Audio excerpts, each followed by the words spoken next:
Hello, আসসালামু আলাইকুম। কেমন আছেন আপনারা সবাই? আজকে আমি আইফুরছি আমরার ব্রাহ্মণবাড়িয়া জেলার সরাইল উপজেলার চুনটার মিদ্যে।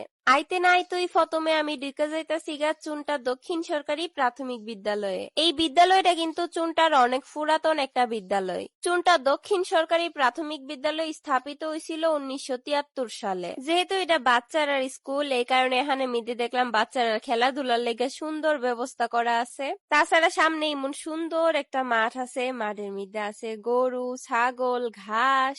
একদম প্রকৃত যেই গ্রামগুলা, এরকম গ্রামের ফিল পাইতে আপনারা কিন্তু আউন লাগবো চুনটার মধ্যে। কিলিগা আমি এই কথাটা কইছি, অবশ্যই এর বর্ণনা আজকার ভিডিওর মধ্যে দিমু।